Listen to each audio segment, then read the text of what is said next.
Hey, I feel real honored to have Paul here on the Save at Home channel. We couldn't have a family of 14 without Paul because he's the oldest. What is it like to be the oldest of a family of 14? And what was it like growing up as the oldest of a family, growing toward having 14 kids? For a while, you were the only child. Yeah. It's a big question. It's going to take up the next 30 minutes or so. But what's it like just right now being the oldest of 14 siblings? Well, I guess really I didn't know that it was leading up to this. Of course, I was there from the beginning Yeah, when I just had one brother. And probably my earliest memory is just having John and Mark, so three of us. right. And then I remember when Luke was born, he's about 5 years younger than me. He's number four boys in a row. Yeah. I remember him being a baby and having him on the couch, and Mom had a little pillow next to him. And Mom came up to me, to my surprise, said, like, hey, Paul, you can need to babysit for your little brother. And I felt so honored that, like, wow, I'm Trusted. actually being trusted to babysit. Wow. And I'm sure she was 10 feet away or something. Yeah. But I felt like, wow, this is quite a responsibility. So yeah, I just remember seeing, in a way, I didn't know if there was any ceiling to how many Yeah. siblings there would be, because my Right. whole life was Yeah. seeing another one every, maybe year and a half on average. So Yeah. it's been quite a ride. Yeah, and it's interesting because you're of course, as the oldest, you're the kind of like the historian of the family, and then John, who's number two, and you helped Mom and me go back to that era. And it was interesting because we didn't plan this, but tomorrow is Kathy's birthday, and it was on her birthday in 1980 that we found out that we were expecting our first child, and that turned out to be you 9 months later in September of 1980. And I just really just want to say I really appreciate this run we've had together and all you've done for the family. You've been a great leader. I appreciate all the memories of our playing softball, playing ball in the backyard. You kind of led our family softball team. You're leading the media push and doing it very humbly. What are some of the memories that go back to the childhood when we were growing up in a big old house on Adams Street, the frame house? It looked like It's a Wonderful Life house that they have to fix up as a couple. What are some of your memories if you went back in time? Well, I guess some of my earlier memories of you pitching to me. I was, I guess, kind of baseball crazy early on because, Yeah. of course, it was always your favorite sport. And there's video of me. You'll probably see in some other features on Fam Team or other Yeah. things on the Fam Team channel and stuff. Yeah. But where I have what we would call a ketchup bottle bat, but it Oh, looked yeah. like almost looked like a Heinz ketchup bottle. Plastic one. Yeah, plastic, and it would be like that big around. Yeah. And there'd be, I might be getting my memories confused. I don't know what my very first bat was. Yeah. But on this early footage, I'd be maybe 3 years old and just eagerly, maybe swinging and missing and then tossing the ball back to you and you Yeah. pitching to me. And so it must have just been something God put in me early. Yeah, to love baseball, love softball. baseball. Yeah, and then when I got a little older, I know you taught me to, of course, being the oldest. It was great when I could start taking over some jobs. Like I think Yeah. I started mowing the grass when Right. maybe I was 11 or 12. Yeah. In fact, we did a feature, recently for one of our brand sponsors on the other channel for Segway, the robot mowers. Oh, And I yeah. had to dig up some old footage of me mowing the grass. And I think we actually have video of me mowing it for Oh, the very wow. first time. Wow, wow. Because you must have been documenting it. And I saw Yeah. there was like 11-year-old me pushing the mower around. So And to this day, Yeah. you really enjoy the outdoors, and you've helped develop a softball field, which has been featured on our other channel, Fam Team. yeah, that's right. So yes, I don't know, it's hard to know where to start with the memories, but just getting to see it from the very beginning was very interesting just to, Yeah. because it was all new to me also. I didn't know if Yeah. I would just, if I would just have 3 siblings or then 4, then 5 and 6. And then soon the question in my mind was, would there ever be a girl? Yeah. And it wasn't like I felt empty without that. It was just Yeah. more like I thought, wow, what would that be like to have like a little sister you could protect and Yeah. just who would look up to you or who would just be, I don't know, a different flavor to the family. So when I was in high school age is when she came along. So it was really Yeah. special. Well, yeah, you couldn't have known, and neither did we when we started this adventure, that we just wanted to, as a young couple, strip down our lives and just welcome life and hope that we could have a child. And then Then, oh, she survived that, and now we can have another child. And it just was one quiet addition. Suddenly we wake up and there are 10 sons, and then Mary Elizabeth comes along, and then 3 more sons. But I just wanted to, from your perspective, what did it feel like to kind of transfer from that era into this, where you're kind of the main force in the family with me, telling the story on our 2 channels, the Fam Team channel and Safe at Home, which is only about a year old. What does it feel like now to be the storyteller, but also the participant? When you look at the old vault of memories, the footage, the photos, you're in them. Yeah. That's a little you that you're presenting, plus all your siblings. I know often you say it brings a tear to your eye. Oh, sure. Helps remind us all what's most important after God is family, you know. Yeah. It's really honored. I'm honored to be in that position where I can do this partially as a career now. It's the first time really this last year where it's, I don't really think in terms of like career, like, oh, my career, because I've always done different things. We've always been running the family businesses together, and we're always doing a variety of things. But media has always been like really something that excites me, and I think I probably got that from you. Going back 25 years, we did the local shows, and you would have me help with that, or sometimes I'd go get a local sponsor or do the editing, things like that. But yeah, it's really neat. I guess it is kind of a unique thing because in a way I'm a lot of times like the host or the interviewer. Yeah. But I also have the inside knowledge, so I know it helps me to, I think, know what questions to ask. Yeah. So in a way I'll try to put on my almost like my journalistic hat, like looking for stories in a way. Okay, what would be interesting to the audience? Like, okay, someone who's never heard of us, but who would be inspired or maybe encouraged or strengthened by hearing the story of the family. What would be some interesting, like, I don't know, like titles or like storylines. And sometimes I put myself in the shoes of the viewer, which even though maybe it's not exactly me, like we get a lot of, like 90% women tend to watch a lot of our channels. I don't know about Save at Home, but Fam Team, it is. So sometimes I'll translate, okay, all the questions I've been asked over the years, what are they? Yeah. From the women's perspective, what are they curious about? And what are, so anyway, it's been really fun. I just love that.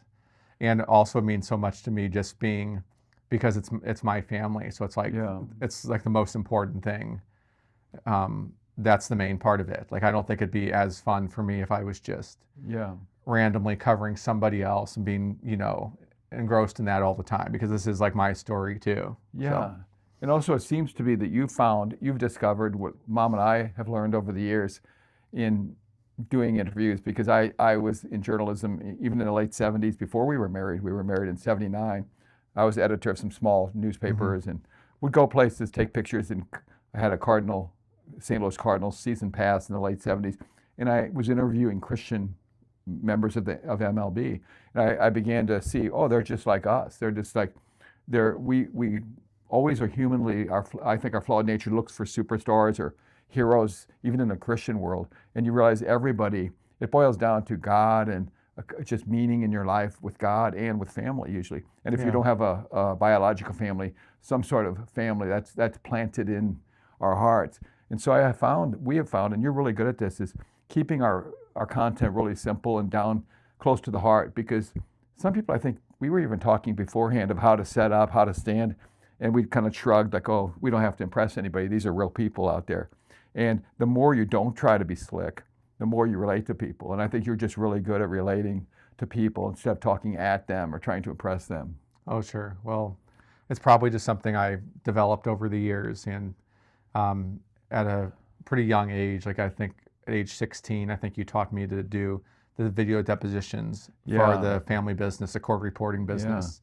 So we would do legal work and work with attorneys. And I always remembered one time in particular that I was probably 16 years old, but I was in a room full of kind of tense attorneys on a giant conference room. And I kind of thought to myself, like, oh, I don't know, like, am I allowed to be here? Like, I'm so young. I feel like just a little kid. And I was a kid. I was the middle of my teenage years. Because our profession was like to do video depositions in the legal world. And yeah, exactly. But anyway, I think things like that taught me to have poise and kind of be on kind of a relaxed wavelength and to exude confidence and be prepared. Hey, And then hand me with the bat, would you?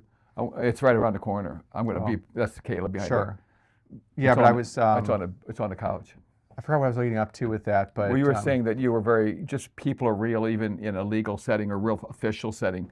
Yeah, it might be what that's kind of what I was talking about Yeah. beforehand. I know you like to always hold something baseball related. yeah, so I usually have asked my Caleb. baseball like on my fam team. Yeah. On the fam team videos, you'll notice I often have like a baseball. I almost use it like as a pointer or like a. Yeah. I just kind of like feeling the seams, and hopefully it's kind of an interesting thing too. Like, We're about one baseball bat length from the lens. Yeah, that's right. No, you were.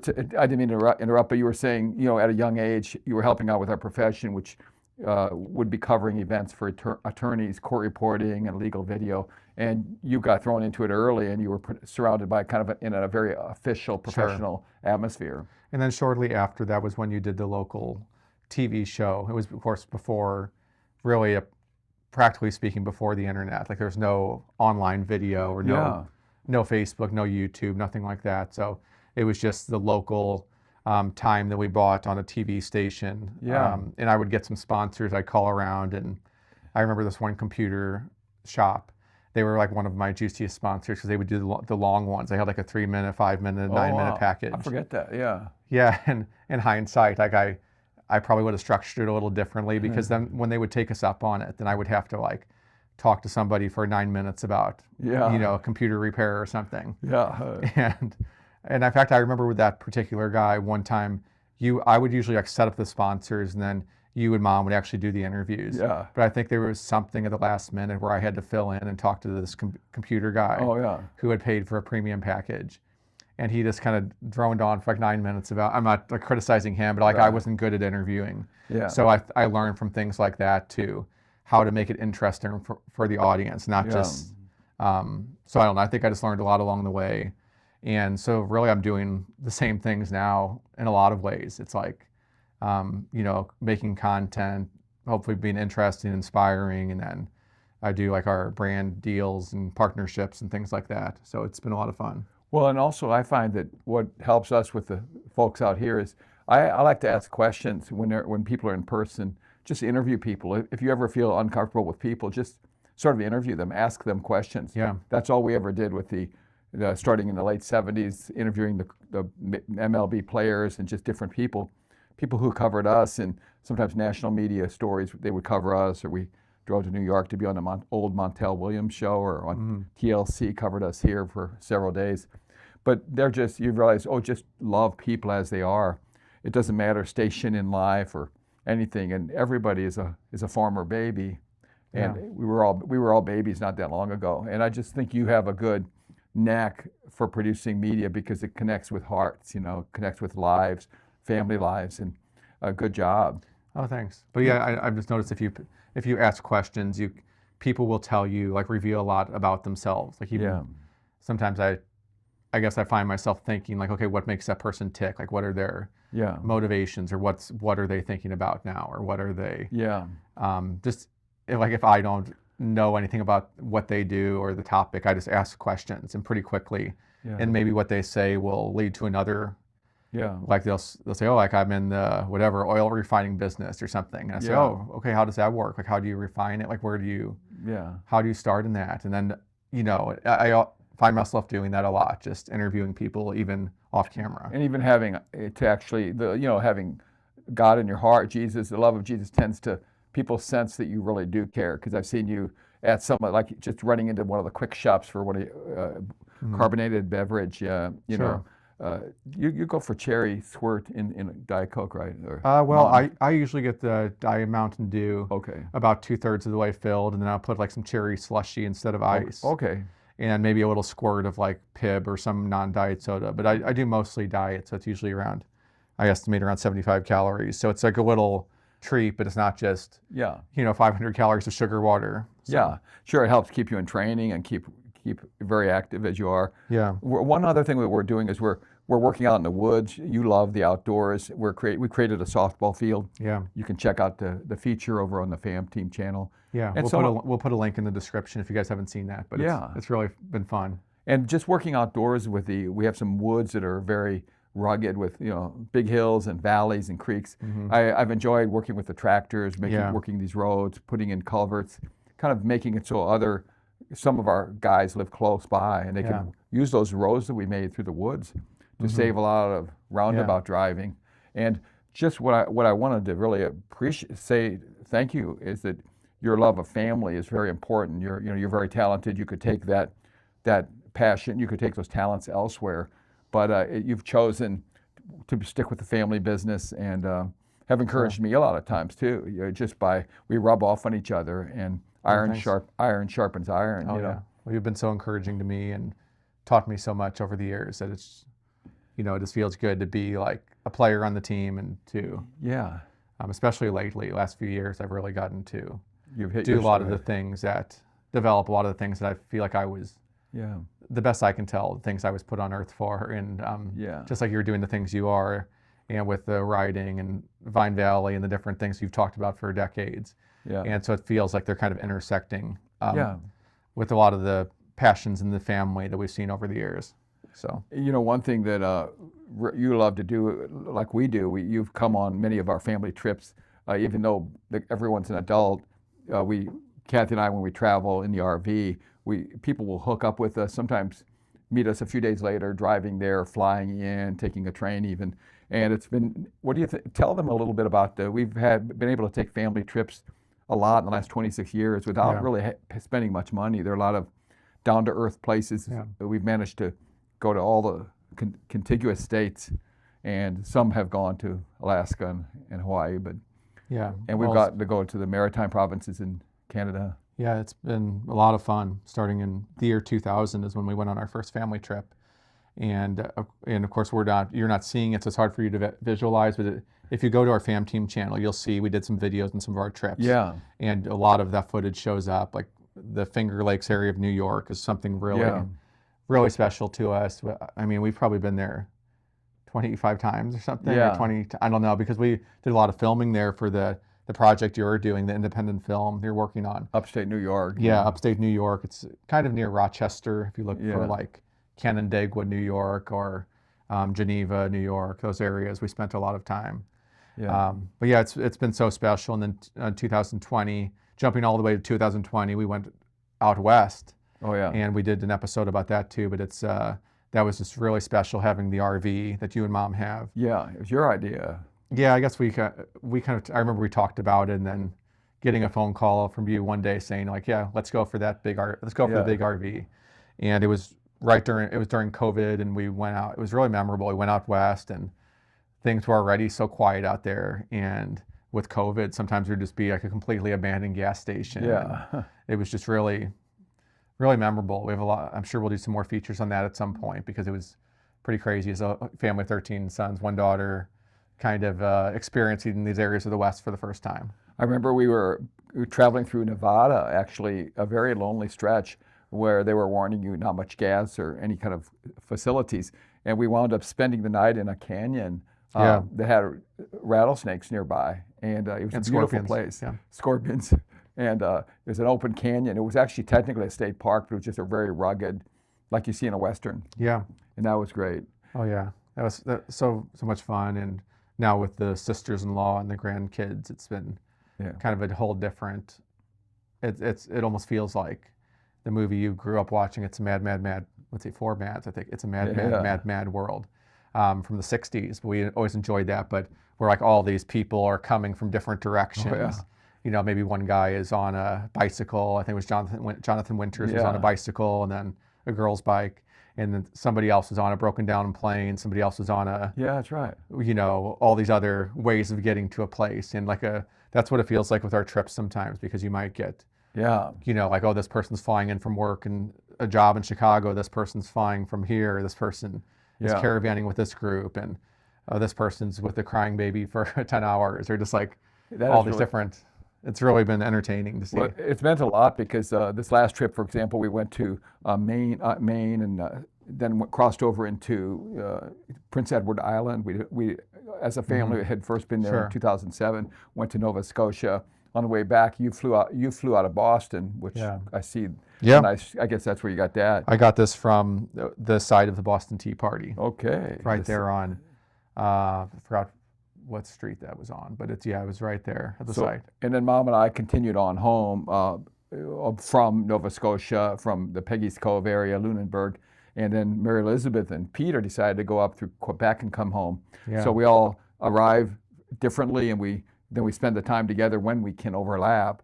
And it was funny because we were at Acadia National Park in Maine this last fall, and I was in a gift shop with Mom, and all of a sudden I see a baby, and it was one of our grandchildren, little Samuel, held by. They had surprised us. Basically, Wow. Jacob, one of our sons, number 9, was there with his wife Joe, and they were showing, Dad, look, and so we were shocked. Mom, I don't think screamed, but felt like squealing. We're in the middle of that Acadia Park gift shop. But there are so many memories, and I even have this thing. Speaking of the Finger Lakes, I picked this up, I think, 2 falls ago. But that's just beautiful. Those are the Finger Lakes in upstate New York, and things like that are beautiful. But I just wanted to kind of ask you about, what do you think is going on in our culture? You're a real student. You'd be great on one of these news shows. You always seem to have a pulse on the culture. They have these talking heads and people in church, even Christians and different things. But you're down where people really live. You're very humble, and you like to relate. You keep track of the news. What do you think our country? What's changed since you were small, growing up? It's definitely changed, hasn't it? And what do you think? What do you feel your role is? What do you tell people when they say, "Why are you living your life for God this way? Why don't you go out and get drunk? Why aren't you doing all these things that everyone else is doing? What do you tell me about God?" You've had many discussions with people. Yeah, well, I guess it's kind of a broad question, but I don't know. I guess I've seen a change in the way that things were. I guess I was kind of like right at the end of a lot of like craziness that happened by the time I was born. I was born in 1980, so I didn't experience all the 60s, riots and assassinations and all the unrest there and everything. Yeah. But there was still kind of a leftover, like kind of a Sandlot type feel where kids would, and it probably exists in a lot of places, but it was before the internet, right when video games were starting. So I feel like my early childhood was like almost no media. Like it was well before, of course, smartphones, no internet, of course, no cable TV. So I feel like I can relate to that and can kind of see all the good things about that. So I mean, you say Sandlot. For most people who don't know, it's just playing ball outside, like on a sandlot or on a vacant field. Yeah. Before there were the devices. Just like pickup games, people playing ball games outside or whatever the sport is. And I know you can idealize that and say as if it was perfect then or something. It wasn't, of course, not perfect in my childhood or anything. Yeah. But I don't know. I think I just really appreciate. Of course, you guys had, I think, a really good balance because we had exposure with we lived in kind of a older neighborhood. We had a lot of kids who, some were like decently well off, but most were very much like middle class, or like some were actually rough situations where maybe they had to go to juvenile hall or some petty crimes and things like that. So we got early on had an exposure to a lot of different types of people. Right.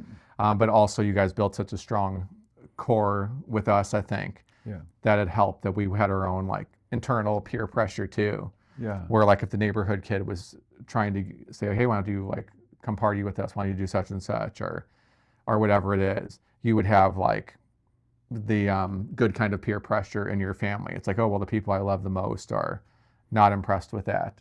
Yeah. And so I think that helped a lot, just having a strong core. And for somebody who doesn't have a big family, to have a strong just inner circle of like Christians or, solid people, I think helps a lot. Yes, and you would, I think that you did really well helping. The trick as a big family, and especially homeschooling, you had to kind of bear the brunt because homeschooling, when you started, was very new. We only knew of 2 other families doing it. We didn't do it to cut off from the world. We were Kathy and I, always before marriage and after, just embracing, reaching out, doing these media things. It's just another way of doing it. But we just love people. But we just felt that, it just turned out we should do this. And I think it was God just setting us on a course that would last all these years. But you had to be a pioneer because you had to explain to all your buddies, oh, you homeschool? And they might envy you at times because you could go on a vacation in October when they had to go in school and would take your books Yeah. with you. But also you had to, you were persecuted until it became more mainstream in our culture, which it is now. Yeah, well, it was just most of the time it was just an unknown. Like people would literally not know what homeschooling. Like, what do you mean you don't have Yeah. to go to school? Like, Yeah, I don't understand, and that kind of thing. yeah. But yeah, it was pretty cool, and I'm really glad that we did it. So And but what also the movies, one thing we didn't want to do raising everybody is just say, oh, that's a bad show. Oh, that's wrong. People shouldn't be, that's mhm. too, you're supposed to save, just marry one woman and get married and stay consistent with her, honor her. But we didn't want to just be like prudes and always be negative. So we had to build another culture, playing ball with you guys, going on these trips. And then thank God, we were even talking about it last night. In the 90s, it became possible to watch and record these old classic movies and the old innocent, like it's Disney cartoons from like the 30s and 40s. So we had a little log of recorded shows that you guys began to digest. And you guys now almost grew up in a way like a 40s era, like when there was a Hollywood code that made everything honor basically what's in the Bible, honoring women, honoring marriage, loving your country. And tell me about that. You know all these actors from Hollywood, all these bit actors. You know a lot about Jimmy Stewart and John Wayne, Charles Coburn. Yeah, well, I mean, they of course weren't perfect people, and there was a lot of things behind the Yeah. scenes, but I think it was, I love those eras because it kind of shows me like what we are capable of, like what, like if you have God in your life, and or like a little picture of what heaven is like in a way. Yeah. And I don't like the overly, if it's like overly like not a relatable type of sappiness or something. Yeah, But detached. yeah, but I really love the old movies like 1930s to 1960s, almost everything from that era. I mean, I literally could probably off the top of my head name 100 actors and actresses. So to me, that's more like the normal, healthy movies, and they've more kind of lost their way the last so many years. There's good ones in there every once in a while, but I just am not as interested in those. So I mean, when I was a teenager, there would be times when I'd say, "Oh, can I watch this such and such?" My friends are watching whatever it is, and so there were different like phases, but I obviously landed probably in my 20s, just landed on just loving things like history, documentaries, and old movies, 1930s to 1960s, old Hollywood. Hollywood is what I watch. Just this morning, I was watching one with Sidney Poitier and what's his name, John Cassavetes Oh or yeah, the whatever. one where they're working on a dock in New York. Yeah, where he's runs into a lot of racism from I forget Yeah. the guy's name, but the guy from 12 Angry Men Yeah, is, I think that is his name. is a foreman who's kind of has it out for this black Yeah. character, Sidney Poitier, and it's just a really good movie. It's called The Edge of the City, I think. Yeah. But Well, what's yeah. interesting is that from the 30s to the early 60s, there was a Hollywood code. And so no matter what the private lives were of these actresses and actors, directors, they had to basically be good and present something good almost as if they were like checking the Ten Commandments or checking, Jesus, the Gospels. And it shows you when people have to create art, they can do it. When they have to control themselves, it's in there. It's in there. God planted it. Like even after 9/11, a lot of people fell to their knees, even people who weren't believers. Some people don't even remember 9/11, but it just shows you there's that hungering for more excellence, and that's what we try to Oh, do with our channels. And your heartbeat seems to catch it. yeah, I think it really, I actually think it's a closer picture of reality, like when they're well done, the movies in that era, because those are the things that is truth. Like you're going to get these good results if you do these things. You're going to get the bad results sooner, whether it's in this Yeah. life or in the after. Like it's just the way that God made the machine to run. Like C.S. Lewis Yeah. talks about that.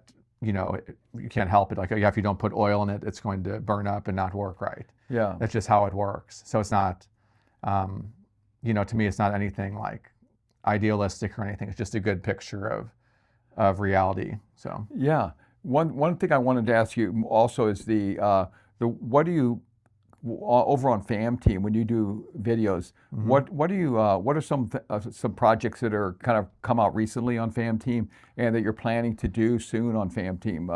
that are bubbling around in your brain? Well, as of this as of this recording, we just released one that's called House Tour, and it's been a very by far our strongest start to a video. Maybe by the time that you watch this, there'll be another one, but that one's very popular. It's Mom did a great job, Dad did a great job standing right here talking about the house. And then we're doing a Meet the Family one soon. That's going to be great because it's fun to update that at least once every year, just to see the new daughters-in-law and talk about. We have some new surprises to unveil with that one. Yeah.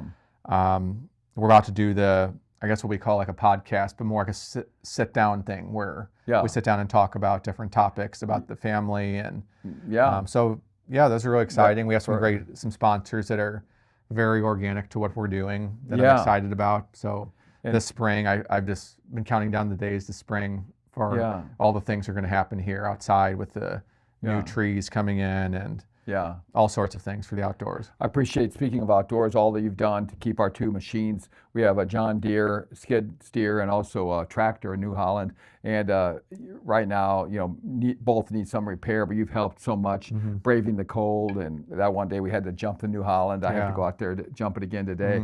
But it just, we've been able to get out there in God's nature and take walks. Mom takes a lot of walks. And so I appreciate you doing all this and all the, because Paul's been doing so much over on the Fam Team channel, I was able to start the Safe at Home channel a year ago with really no bells and whistles. It's very unslick. It's just me and a phone. And so this is actually my fourth interview and the only family member interview I've done. If you check out, I've done some of other people. So this is like the first. And I picked you as the oldest to kind of kick this off. John, number 2, has already agreed to be interviewed by me soon. So I appreciate it, and I don't want to keep anybody, but keep you. Sure. Is there anything more that's on your heart about just anything we've discussed, anything with Fam Team? I mean, we could go on forever, but I don't want to bore everybody. But as far as this channel, I am excited. I always wondered, okay, how are they going to overlap and how are they going to be separate? But it seems like this one is developing into a lot of interviews and not just family members. Like you said, it's been a lot of non-family members. Right. We have some people coming for 2026, so we've already reached out to some, I think, who will be great guests, whether in person or remotely. So I think it'll be a good complementary, they'll complement each other, the two channels. Yeah, I think this would be a good, like a long play, like you mentioned, if somebody's driving in the car, walking. I tend to be a conversationalist. It kind of came from the era when there weren't devices, so you entertained by talking a lot, or on a long trip you would talk to each other. So I do have other interview plans, but when the guests we had in mind were delayed, it just dawned on me, even just a few days ago, why don't I start with Paul, our own? You tend to sometimes look past your own family. Sure. Your story is as interesting as anybody's. So, well, I think this is a good breaking point. Yeah. Thanks for watching. We don't have Caleb here to operate. Yeah, he ran off, so I'll shut it off, I guess. Yeah, you'll shut it off. Check out all the videos that we did prior to this, and stay tuned to Safe at Home channel for more videos that I'll be doing in 2026. Okay. Thanks for having me, Dad. Hopefully I can be back on soon.